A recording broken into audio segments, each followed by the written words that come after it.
तो दोस्तों last video में हमने वाइब्रेशंस ऑफ एयर कॉलम इसकी पढ़ाई की थी और इसके ऊपर हमने कुछ एग्जांपल सॉल्व किए थे। ठीक है, तो इसके अंदर हमने दो केसेस देखे थे दोस्तों। सबसे पहली केस है pipe open at both ends, मतलब एक पाइप है जो दोनों एंड पे ओपन है। तो इसके अंदर जो फंडामेंटल फ्रीक्वेंसी होगी वो फंडामेंटल फ्रीक्वेंसी का फॉर्मूला क्या होगा, ये V डिवाइडेड बाई 2L होगा। ओके, और इसका जो P नंबर का ओवर टोन है, P नंबर का ओवर टोन, इसका फॉर्मूला क्या होगा दोस्तों, इसका फॉर्मूला होगा P+1 × n। मतलब इसका जो फर्स्ट ओवरटोन है ये आपको 2n पे मिलेगा, सेकेंड ओवरटोन आपको 3n पे मिलेगा एंड सो ऑन। ओके, लेकिन अगर दोस्तों पाइप एक एंड पे क्लोज्ड है तो इसकी जो फंडामेंटल फ्रीक्वेंसी है उसका फॉर्मूला क्या होगा, ये होगा V divided bye 4L। Okay, और इसका जो P नंबर का ओवरटोन है, कोई भी जनरल फॉर्मूला है P नंबर का जो ओवरटोन है, ओवरटोन का जनरल फॉर्मूला वो होगा 2P+1 × n। ओके, मतलब इसका जो फर्स्ट ओवरटोन है, अगर आपने यहाँ पे 1 पुट किया तो ये देखिए 2 × 1 2 + 1 3n, मतलब इसका जो फर्स्ट ओवरटोन है उसकी फ्रीक्वेंसी 3n होगी और सेकेंड ओवरटोन की फ्रीक्वेंसी 5n, थर्ड ओवरटोन की frequency 7n and so on. कुछ इस तरीके से आपको मिलेगा ये। ठीक है, तो दोस्तों इसके ऊपर हमें एक एग्जाम्पल सॉल्व करना है। एग्जाम्पल नंबर देखिए 18, एग्जाम्पल नंबर 18। ओके, और पेज नंबर 157। तो यहाँ पे रीड करिए सबसे पहले, a pipe open at both the ends has a fundamental frequency of 600 hertz. तो यहाँ पे देखिए दोस्तों एक पाइप है जो दोनों एंड पे ओपन है, एक पाइप है जो दोनों एंड पे ओपन है। ओके, और इसकी फंडामेंटल फ्रीक्वेंसी आपको यहाँ पे दी हुई है, वो फंडामेंटल फ्रीक्वेंसी क्या है, 600 हर्ट्स है, 600 हर्ट्स।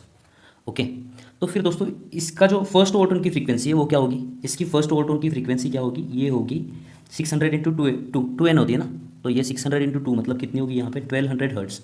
ओके, ये हमें बाद में लगने वाला है इसलिए हमने यहाँ पे पहले फाइंड आउट किया है। ठीक है, अब आगे पढ़िए दोस्तों, आगे का सेंटेंस देखिए, the first overtone of a pipe closed eight one and, मतलब यहाँ पे एक और पाइप है दोस्तों जो एक एंड पे क्लोज्ड है, एक और पाइप है जो एक एंड पे क्लोज्ड है। और इसके बारे में क्या बोला गया है देखिए, फिर से एक बार पढ़ता हूँ मैं, the first overtone of a pipe closed eight one and, इसका जो फर्स्ट ओवरटोन है, इसका फर्स्ट ओवरटोन मतलब ये, okay, N1 for closed pipe at one end has the same frequency as the first overtone of the open pipe। मतलब इसका जो first overtone है और इसका जो फर्स्ट ओवरटोन है उनकी फ्रीक्वेंसी सेम है, तो ये N1, इसकी N1 की फ्रीक्वेंसी कितनी होगी, वो भी 1200 ही होगी ना, 1200 हर्ट्स। ओके, अब आपको फाइंड आउट क्या करना है दोस्तों, अब आपको यहाँ पे फाइंड आउट करना है how long are the two pipes, मतलब आपको यहाँ पे लेंथ ऑफ ओपन पाइप निकालना है और यहाँ पे length of closed eight one and, ये पाइप की लेंथ निकालनी है। और यहाँ पे एक डेटा आपको देना चाहिए था, वो है velocity of sound is equal to 330 meter per second. ये नहीं दिया हुआ है लेकिन ये देना चाहिए था, एग्जाम में आपको दिया जाएगा। तो अब देखिए दोस्तों इसकी जो फंडामेंटल फ्रीक्वेंसी है उसका फॉर्मूला क्या है, n is equal to v divided by 2l, n is equal to v divided by 2l। यहाँ से ये ओपन एंड की जो लेंथ है वो आपको मिल जाएगी। ओके, यहाँ पे फ्रीक्वेंसी कितनी है देखिए, n आपको दिया गया है 600, ओके, v आपको पता है 330। ओके, मतलब ये वैल्यू पता है, ये वैल्यू पता है, तो आप यहाँ से L फाइंड आउट कर सकते हो आराम से। ठीक है, मैं आपको यहाँ पे बताता हूँ। ठीक है, so n is what 600 is equal to v कितना है 330 divided by 2 into length of this pipe. ठीक है, तो यहाँ से दोस्तों L के लिए क्या वैल्यू मिलेगी, L is equal to 330 divided by 2 into 600। ठीक है, इसका अगर आप यहाँ पे सॉल्यूशन निकालोगे तो ये आपको मिलेगा यहाँ पे 0.275 मीटर। मतलब ये जो लेंथ ऑफ ओपन पाइप है ये आपको मिल चुकी है दोस्तों 0.275 मीटर। ओके, अब फाइंड आउट करते हैं दोस्तों ये लेंथ ऑफ जो एक एंड पे क्लोज्ड है, इस पाइप की लेंथ आप कैसे फाइंड आउट करोगे। उसके लिए आपको क्या दिया गया है, उसके लिए आपको यहाँ पे इसका जो फंडामेंटल फ्रीक्वेंसी है उसकी वैल्यू दी गई है, वो कितनी है 1200 हर्ट्स। तो फंडामेंटल फ्रीक्वेंसी कितनी होती है दोस्तों, फंडामेंटल फ्रीक्वेंसी होती है N1 is equal to 3n। लेकिन यहाँ पे जो n का फॉर्मूला है दोस्तों वो v डिवाइडेड बाई 4l है, तो यहाँ पे दोस्तों N1 जो होगा वो 3 इंटू क्या होगा, v डिवाइडेड बाई होगा 4l। ये फॉर्मूला आपको यूज़ करना होगा। ठीक है, लेंथ निकालने के लिए, इसकी लेंथ निकालने के लिए यहाँ पे जो लेंथ होगी वो क्लोज्ड पाइप के लिए होगी। ओके, तो यहाँ से दोस्तों देखिए N1 आपको पता है 1200 is equal to 3 into velocity of sound कितनी दिया हुआ है 330 है, ये यहाँ पे 330 डिवाइडेड बाई ये 4 into length of close pipe. तो यहाँ से दोस्तों आपको लेंथ की वैल्यू मिल जाएगी, तो ये L इधर लेते हैं, 1200 हम इधर लेते हैं, therefore L is equal to what, therefore L is equal to 3 into 330 divided by 4 into 1200। Okay, तो अगर आप इसको सॉल्व करते हो दोस्तों तो आपको यहाँ पे जो आंसर मिलने वाला है लेंथ ऑफ क्लोज पाइप का, वो आपको मिलेगा देखिए 0.206 मीटर बोल सकते हो आप यहाँ पे। ठीक है, 0.206 मीटर। तो यहाँ पे दोस्तों लेंथ ऑफ ओपन पाइप मिल चुकी है आपको 0.275 और लेंथ ऑफ क्लोज पाइप जो है वो 0.206 मीटर। ठीक है, बात करते हैं अगला एग्जांपल दोस्तों। पेज नंबर देखिए 157 के ऊपर एग्जांपल नंबर 11। तो सबसे पहले रीड करिए दोस्तों, एग्जांपल क्या लिखे। A sound wave in a certain fluid medium is reflected at an obstacle to form a standing wave. तो यहाँ पे दोस्तों कोई भी एक फ्लूइड मीडियम है, ओके, ये एज्यूम करते हैं यहाँ पे कोई एक फ्लूइड है, ओके, और इस फ्लूइड के अंदर साउंड वेव ट्रैवल कर रही है। ठीक है, मान लेते हैं ये सोर्स है और यहाँ से ट्रैवल कर रही है साउंड वेव। ठीक है, और यहाँ पे एक ऑब्स्टैकल है, यहाँ पे एक ऑब्स्टैकल है, तो इस ऑब्स्टैकल से यहाँ पे एक वेव रिफ्लेक्ट होगी और रिफ्लेक्ट होने की वजह से यहाँ पे एक स्टैंडिंग वेव फॉर्म हो रही है, ऐसा बोला गया है। ठीक है, यहाँ पे एक स्टैंडिंग वेव फॉर्म हो रही है। ये स्टैंडिंग वेव आपको दिखेगी कैसे, ये आपको कुछ इस तरीके से दिखेगी। ओके, थोड़ा सा मैं यहाँ पे जूम करके निकालता हूँ। देखिए ये अगर पार्ट आप जूम करोगे तो आपको कुछ इस तरीके से दिखेगी ये स्टैंडिंग वेव। ठीक है, इसको नोड बोलते हैं हम, इसको एंटी नोड बोलते हैं। ये नोड, ये एंटी नोड, ये नोड। ओके, तो ये होती है दोस्तों वेवलेंथ, जिसको कि हम लैम्डा बोलते हैं। और distance between two successive nodes कितना होता है, ये होता है λ/2। और distance between successive node and anti node ये कितना होगा, ये होगा λ/4। ठीक है, अब आपको क्या दिया गया है, देखिए आगे बढ़िए। The distance between two successive nodes is 3.75 centimetre. तो यहाँ पे दो सक्सेसिव नोड्स, ये दोनों के बीच का डिस्टेंस आपको दिया गया है। मतलब क्या दिया हुआ है यहाँ पे, λ/2 दिया हुआ है। λ/2 is equal to what, 3.75 centimetre. Therefore how much is the wavelength, lambda कितना हुआ यहाँ पे, ये 2 से इसको मल्टीप्लाई करना होगा। ठीक है, तो ये क्या होगा, देखिए ये 7.5 सेंटीमीटर हो जाएगा। ठीक है, और इसको अगर आप मीटर में कन्वर्ट करते हो तो क्या होगा, lambda is equal to 0.075 meter. Okay, centimeter का हमने यहाँ पे मीटर में कन्वर्ट किया है। अब आगे पढ़िए दोस्तों। If the velocity of sound is 1500 meter per second, मतलब यहाँ पे अगर velocity of sound 1500 meter per second है तो आपको यहाँ पे फ्रीक्वेंसी फाइंड आउट करनी है। तो फ्रीक्वेंसी कैसे फाइंड आउट करोगे, you have to find out frequency over here. So what is the relation between v and lambda, as we already know the relation between v and lambda is v is equal to n lambda. Okay, so from here you can write down the equation for n is equal to v divided by lambda. v आपको पता है दोस्तों, v कितना है, देखिए 1500 है। Okay, divided by wavelength आपको मिली है यहाँ पे 0.075 मीटर।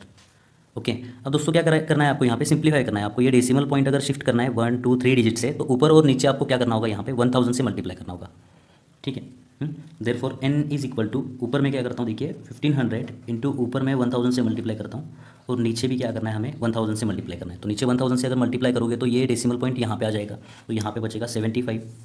ओके, सो 75 टू ज़ा 150, तो ये क्या होगा, देखिए 20 इंटू 1000, 20 इंटू 1000 आपको यहाँ पे फाइनल आंसर मिलेगा।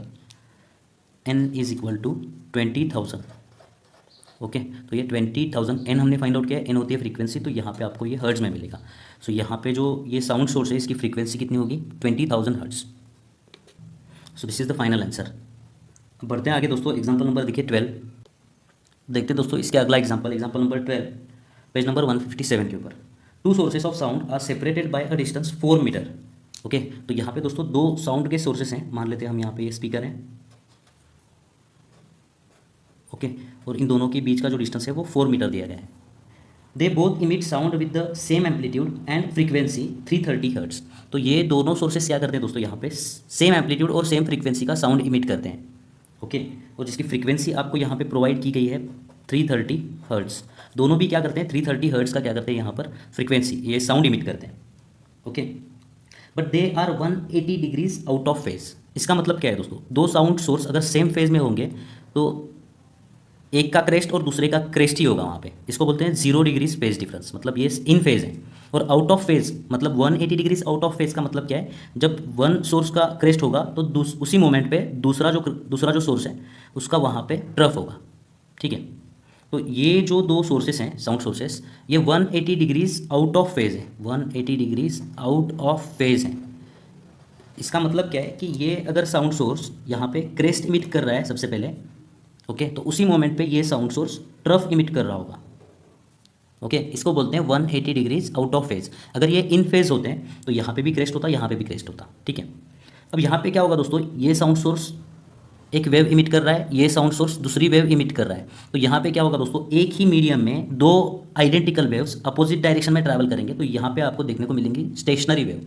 ओके, और वो स्टेशनरी वेव आपको दिखेंगी कैसे, वो कैसे दिखते हैं, वहाँ पे कुछ नोड्स होते हैं। ओके, और कुछ एंटी नोड्स होते हैं। और नोड मतलब वहाँ पे साउंड इंटेंसिटी मिनिमम होगी, और एंटी नोड्स मतलब वहाँ पे साउंड इंटेंसिटी मैक्सिमम होगी। ओके, अब आगे आपको क्या फाइंड आउट करना है यहाँ पे, at what points between the two sources will the sound intensity be maximum. तो ये जो दो सोर्सेस हैं इनके बीच जो स्टेशनरी वेव फॉर्म होगी वहाँ पे मैक्सिमम इंटेंसिटी किस किस पॉइंट पे आपको मिलने वाली है, मतलब आपको एंटी नोड्स फाइंड आउट करने हैं, किस किस पॉइंट पर आपको एंटी नोड्स मिलेंगे वो आपको यहाँ पे फाइंड आउट करना है। और एक इन्फॉर्मेशन आपको यहाँ पे देनी चाहिए थी, वो इन्फॉर्मेशन है v is equal to 330 meter per second. ये आपको यहाँ पे प्रोवाइड नहीं किया हुआ है, लेकिन आपको एग्जाम में दिया जाएगा, ठीक है।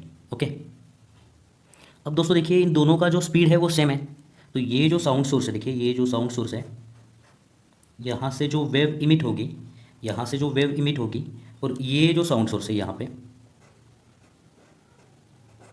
यहाँ से जो वेव इमिट होगी, ये पहली बार कहाँ पे मिलने वाले हैं, ये पहली बार मिलेंगे यहाँ पे सेंटर पे, क्योंकि उनका स्पीड जो है वो सेम है। स्पीड सेम है मतलब क्या है, ये भी उतने टाइम में उतना ही डिस्टेंस कवर करेगा, ये भी उतने टाइम में उतना ही डिस्टेंस कवर करेगा, ठीक है। तो ये पहली बार मिलेंगी यहाँ पे सेंटर पे मिलेंगे, मतलब ये डिस्टेंस हो जाएगा 2 मीटर और ये डिस्टेंस हो जाएगा यहाँ पे 2 मीटर। ओके, तो अब जब दोस्तों देखिए ये वेव ऐसी निकल रही है और ये वेव ऐसी निकल रही है, ठीक है। तो पहली बार मान लेते हैं कि इस वेव का मान लेते हैं यहाँ पे क्रेस्ट पहुँचा, तो इस वेव का यहाँ पे क्या पहुँचेगा, यहाँ पे पहुँचेगा ट्रफ, क्योंकि ये आउट ऑफ फेज है। तो इस पॉइंट पे आपको क्या देखने को मिलेगा, यहाँ पे आपको डिस्ट्रक्टिव इंटरफेरेंस देखने को मिलेगा, मतलब यहाँ पे आपको क्या होगा, यहाँ पे नोड मिलेगा, 100% यहाँ पे आपको मिल रहा है नोड। ओके, तो यहाँ पे अगर नोड मिल रहा है तो जो स्टेशनरी वेव यहाँ पे फॉर्म होगी दो सोर्सेज के बीच, वो आपको कैसे दिखेंगी, मैं यहाँ पे दिखाता हूँ। तो सबसे पहले तो यहाँ पे आपको मिल रहा है दोस्तों नोड, ये नोड मिल रहा है। ओके, तो सबसे पहले हम यहाँ पर फाइंड आउट करते हैं दोस्तों वेवलेंथ कितनी होगी, जो स्टेशनरी वेव फॉर्म हो रही है उसकी वेवलेंथ और इसकी वेवलेंथ सेम ही रहती है। तो वेवलेंथ कितनी होगी, तो एन आपको दिया गया है, वी आपको दिया गया है दोस्तों, तो यहाँ से हम वेवलेंथ निकाल सकते हैं। इन तीनों के बीच रिलेशन क्या है, v is equal to n lambda होता है। तो यहाँ से दोस्तों एन के लिए इक्वेशन मिलेगा, n is equal to what, v divided by lambda. Okay, लेकिन हमें तो फाइंड आउट क्या करना है दोस्तों, हमें यहाँ पे लैम्बडा फाइंड आउट करना है। Therefore lambda is equal to what, v divided by n. तो वी कितना है दोस्तों, वी 330 है, और एन भी कितना है यहाँ पे, एन भी 330 है। तो लैम्बडा कितना मिला, lambda is equal to 1 meter. Okay, तो यहाँ पे जो स्टेशनरी वेव फॉर्म होगी दोस्तों उसकी जो वेवलेंथ है वो 1 मीटर है। ओके, 1 मीटर मतलब ये देखिए ये 2 मीटर है, तो 1 मीटर मतलब इसका हाफ। तो यहाँ पे दोस्तों क्या होगा, यहाँ पे एक वेवलेंथ और यहाँ पे एक और वेवलेंथ, ठीक है। तो ये स्टेशनरी वेव आपको कुछ इस तरीके से दिखने वाली है, जैसे इस इतने डिस्टेंस में दो वेवलेंथ बैठी हुई है, तो यहाँ पे भी क्या होगी दोस्तों, दो वेवलेंथ जितना डिस्टेंस होगा। ओके, तो देखिए ये एक वेवलेंथ और ये दूसरी वेवलेंथ, तो ये स्टेशनरी वेव जो है दोस्तों ये कुछ इस तरीके से दिखेगी आपको।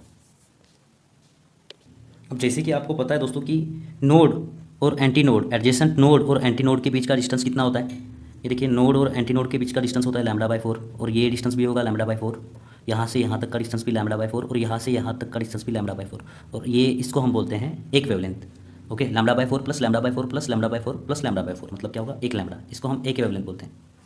अब यहाँ पे आपको क्या फाइंड आउट करना है दोस्तों, आपको यहाँ पे फाइंड आउट करना है एंटी नोड कहाँ पे फॉर्म हो रहा है, मतलब मैक्सिमम इंटेंसिटी किस किस पॉइंट पे होगी। तो मैक्सिमम इंटेंसिटी दोस्तों पहली इस पॉइंट पे होगी, फिर इस पॉइंट पे होगी, फिर third, fourth, fifth, sixth, seventh and 8। तो आप चाहे तो दोस्तों यहाँ से उसका डिस्टेंस लिख सकते हो, लेकिन आपके टेक्स्ट बुक में क्या किया गया है दोस्तों, इसको 0 पॉइंट बोला गया है और यहाँ से प्लस माइनस ऐसा डिस्टेंस दिया हुआ है, ठीक है। हम क्या करेंगे दोस्तों, इस पॉइंट से हम मेजर करेंगे।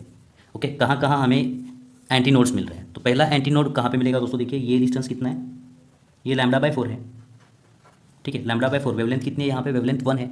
सो 1 डिवाइडेड बाय 4 मतलब क्या होगा, पहला एंटी नोड आपको मिलेगा 0.25 मीटर पे यहाँ से। ओके, यहाँ से पहला जो एंटी नोड मिलेगा वो 0.25 मीटर पे मिलेगा। ओके, दूसरा एंटी नोड क्या होगा, यहाँ पे मिल रहा है। ओके, तो इस और इस पॉइंट के बीच का डिस्टेंस कितना होगा, ये होगा 3 λ/4। 3 λ/4 मतलब कितना, देखिए दोस्तों 3 λ/4 मतलब कितना होगा, ये होगा 3/4, लैम्बडा इज इक्वल टू 1 है यहाँ पे। ओके, सो 3/4 मतलब 0.75 मीटर पे आपको दूसरा एंटी नोड मिल रहा है। तो अब देखिए दोस्तों ये डिस्टेंस कितना है, ये डिस्टेंस हाफ वेव लेंथ है, मतलब 0.5 है, ये डिस्टेंस भी 0.5 है। तो आपको क्या करना होगा, 0.5 ऐड करते जाना होगा यहाँ से, ठीक है। तो तीसरा एंटी नोड 0.75 प्लस 0.5, ओके, मतलब कितना मिलेगा आपको, देखिए 1.25 मीटर पे ये तीसरा एंटी नोड मिलेगा। ओके, उसके बाद उसमें भी 0.5 ऐड करिए। ओके, तो जो नेक्स्ट एंटी नोड है वो आपको क्या मिलेगा, यहाँ पे 1.75 मीटर, फिर उसके बाद 2.25 मीटर। ओके, फिर उसके बाद दोस्तों ये कितना होगा, 2.75 मीटर। ओके, फिर ये कितना होगा 3.25 मीटर, और उसके बाद ये क्या है 3.75 मीटर, और ये हो जाएगा 4 मीटर। ये 4 मीटर कंप्लीट हो गया। ठीक है, आपके टेक्स्ट बुक में जो आंसर दिया हुआ है वहाँ पे दोस्तों x इज इक्वल टू इसको 0 बोला गया है, और यहाँ से ये जो डिस्टेंस है देखिए प्लस 0.25 माइनस 0.25, तो उनका आंसर जो है प्लस और माइनस 0.25। फिर ये कितना है 75, सो प्लस और माइनस 0.75। फिर ये कितना है 1.25, सो प्लस और माइनस 1.25, और फाइनली ये कितना है 1.75, प्लस और माइनस 1.75। तो अगर आप ऐसे सॉल्व करना चाहते हो तो आप ऐसे सॉल्व कर सकते हो, लेकिन अगर आप ऐसे लिखते हो एग्जाम में तो भी कोई गलत नहीं है वो आंसर। ठीक है, सो फ्रॉम वन सोर्स, यहाँ पे आपको लिखना होगा from one source at these points you will get the antinodes, means you will get the maximum intensity of sound at these points. okay, अब सॉल्व करते हैं दोस्तों उसके अगला एग्जांपल, एग्जांपल नंबर देखिए 13, एग्जांपल नंबर 13। ओके, लेकिन उससे पहले दोस्तों एक कंसेप्ट आपको यहाँ पे समझना होगा जो मैंने आपको पढ़ाया था फेज डिफरेंस के बारे में। ओके, तो फेज डिफरेंस क्या होता है दोस्तों? फेज डिफरेंस जो है ये फेज डिफरेंस 5 लेटर्स दिखाते हैं हम। ओके, और फेज डिफरेंस जो है दोस्तों दो कंडीशन के लिए होता है। पहली कंडीशन क्या है, A is equal to what, तो पहली कंडीशन क्या है, for two different particles at same instant, एक ही टाइम पे दो अलग अलग पार्टिकल का फेज डिफरेंस आप किस फॉर्मूले से निकालते हो? मतलब सपोज ये एक मीडियम है और इसके अंदर वेव ट्रैवल कर रही है। ओके, और हमें फेज डिफरेंस निकालना है इस ए पॉइंट का और बी पॉइंट का एक ही टाइम पे, और वेव आपको दिख रही है कुछ इस तरीके से सपोज। ओके, ये आपको कुछ इस तरीके से दिख रही है। तो ए पॉइंट कहाँ पे है, आपने इसका फोटो खींचा सपोज। ओके, जब आपने इसका फोटो खींचा दोस्तों तो ए पॉइंट अब कहाँ पे है, यहाँ पे है, और बी पॉइंट यहाँ पे। तो इन दोनों के बीच का फेज डिफरेंस आप कैसे निकालोगे? ये निकालने का फॉर्मूला क्या है, phi is equal to 2 divided by lambda into what, ये इनका जो पाथ डिफरेंस है, उनके बीच का जो डिस्टेंस है उसको पाथ डिफरेंस बोलते हैं, और ये डेल्टा एक्स बोलते हैं हम इसको। ये हम ऑलरेडी देख चुके हैं। इन दोनों के बीच का एक ही मोमेंट पर अगर आपको फेज डिफरेंस निकालना है तो आपको ये फॉर्मूला यूज़ करना होगा। ओके, लेकिन दूसरी केस क्या है दोस्तों यहाँ पे, for a single particle at two different time instant. Okay, इसका मतलब क्या है कि एक मीडियम है उसके अंदर वेव ट्रैवल कर रही है, मान लेते हैं वेव ट्रैवल कर रही है दोस्तों ये। ओके, और यहाँ पे कोई भी एक पार्टिकल अगर आप लोगे, मान लेते हैं ये पार्टिकल, तो ये पार्टिकल कैसी मोशन करेगा? ये पार्टिकल दोस्तों कंटिन्यूसली ये ऐसी मोशन कर रहा है, कंटिन्यूसली ऐसी मोशन करेगा ये। ओके, तो दो अलग अलग टाइम पे ये इसका जो फेज है वो अलग अलग होगा। ओके, तो दो अलग अलग टाइम पे इसका जो फेज डिफरेंस है वो निकालने का फॉर्मूला भी हम देख चुके हैं। वो फॉर्मूला क्या है, फाई इज इक्वल टू यहाँ पे 2 डिवाइडेड बाई टी, और दो अलग अलग जो टाइम है उनके बीच का टाइम डिफरेंस आपको यहाँ पे लिखना होगा। ठीक है, तो एक ही पार्टिकल का दो अलग अलग टाइम पे फेज डिफरेंस ऐसे निकालते हैं, और दो अलग अलग पार्टिकल का एक ही टाइम पे फेज डिफरेंस ऐसे निकालते हैं। ठीक है, ये इन्फॉर्मेशन लगने वाली है आपको अगला एग्जांपल सॉल्व करने के लिए। तो देखते हैं दोस्तों नेक्स्ट एग्जांपल फेज डिफरेंस के ऊपर है। सबसे पहले समझिए एग्जांपल क्या है, 2 sound waves travel at a speed of 330 meter per second. ठीक है, तो यहाँ पे दोस्तों देखिए दो साउंड वेव्स हैं जिनका स्पीड आपको यहाँ पे दिया गया है 330 मीटर पर सेकेंड, और जो दो साउंड सोर्स है वो यहाँ पे रखे हुए हैं। एक साउंड सोर्स है वो यहाँ पे है, दूसरा साउंड सोर्स है ये मान लेते हैं यहाँ पे। ओके, अब आगे पढ़िए दोस्तों, if their frequencies are also identical and are equal to 540 hertz, अगर उनकी फ्रीक्वेंसी भी सेम है, ये दो साउंड सोर्स इमिट कर रहे हैं और इनकी फ्रीक्वेंसी भी सेम है, और फ्रीक्वेंसी कितनी दी गई है, फ्रीक्वेंसी है 540 हर्ट्ज, दोनों की फ्रीक्वेंसी भी सेम है। अब फाइंड आउट क्या करना है, ध्यान से देखिए दोस्तों, what will be the phase difference between the waves at point 3.5 meter from one source and 3 meter from other source if sources are in phase. तो ये जो दो सोर्सेस हैं ये इन फेज है। इन फेज का मतलब क्या है, ये जो भी दो साउंड वेव्स प्रोड्यूस कर रहे हैं ये इन फेज है। इन फेज मतलब यहाँ पे देखिए पहले ये क्रेस्ट इमिट करेगा तो ये भी क्रेस्ट इमिट करेगा। ओके, तो ये वेव कुछ इस तरीके से ट्रैवल करती हुई दिख रही है आपको। ठीक है, तो ये वेव भी आपको उसी तरीके से ट्रैवल करती हुई दिखेगी, मतलब जहाँ पे इसका क्रेस्ट होगा वहाँ पे इसका भी क्रेस्ट होगा, जहाँ पे इसका ट्रफ होगा वहाँ पे उसका भी ट्रफ होगा। ओके, इसको बोलते हैं ये दो वेव्स इन फेज ट्रैवल कर रही हैं। ओके, अब आपको फाइंड आउट क्या करना है दोस्तों, इन दो वेव्स के बीच का फेज डिफरेंस फाइंड आउट करना है। तो वैसे तो दोस्तों दो वेव्स के बीच का फेज डिफरेंस तो 0 है, लेकिन आपको स्पेसिफिक पॉइंट पे आपको यहाँ पे फाइंड आउट करना है, मतलब दो पार्टिकल का आपको यहाँ पे फेज डिफरेंस फाइंड आउट करना है। पहला पार्टिकल जो है वो कहाँ पे, 3.5 मीटर फ्रॉम वन सोर्स, मतलब यहाँ पे यहाँ से 3.5 मीटर पे। ठीक है, तो मान लेते हैं हम ये पॉइंट है, वो ये पॉइंट है। ठीक है, 3.5 मीटर फ्रॉम वन सोर्स, और दूसरा जो पार्टिकल है वो 3 मीटर फ्रॉम अदर सोर्स, मतलब यहाँ से वो कहाँ पे है, मान लेते हैं ये 3 मीटर पे। ओके, तो ये जो दो पार्टिकल हैं, ये दो पार्टिकल का आपको फेज डिफरेंस फाइंड आउट करना है। तो दोस्तों यहाँ पे एक लॉजिक आपको यूज़ करना होगा, ये जो दो पार्टिकल्स है उन दोनों के बीच का फेज डिफरेंस और ये दो पार्टिकल के बीच का फेज डिफरेंस सेम ही होगा। ठीक है, तो हम क्या करेंगे दोस्तों, ये दो पार्टिकल के बीच का फेज डिफरेंस निकालेंगे। ओके, तो ये दो अलग अलग पार्टिकल हैं, टू डिफरेंट पार्टिकल्स हैं। ओके, और इसका एक ही मोमेंट पे हमें क्या करना है, यहाँ पे फेज डिफरेंस निकालना है। तो हम कैसे निकालेंगे दोस्तों, कौन सा फॉर्मूला यूज़ करना होगा, phi is equal to 2 pi divided by lambda into delta x, और ये होगा यहाँ पे डेल्टा एक्स कितना होगा 3.5 माइनस 3, ये क्या होगा आपको डेल्टा एक्स मिल रहा है यहाँ पे, therefore delta x is equal to 0.5 metre. Okay, delta x तो मिल गया। अब लैम्डा कैसे निकालोगे, वेवलेंथ निकालने का फॉर्मूला आपको पता है, v is equal to n lambda है, v is equal to n lambda, therefore lambda is equal to v divided by n। How much is the v is 330 and n is what 540। Okay, तो simply आपको ये lambda की value और delta x की value यहाँ पे put करनी होगी। तो क्या होगा देखिए दोस्तों, 2 पाई डिवाइडेड बाय ये जो लैम्डा है 330 डिवाइडेड बाय 540 इंटू ये 0.5। ओके, तो इसको सिंप्लीफाई करना है, ये 540 ऊपर चला जाएगा, तो ये 540 into 2 pi into 0.5 divided by क्या होगा, ये 330 होगा, एक जीरो से ये जीरो कैंसिल हो जाएगा, 3 इंटू 11 3 इंटू 18।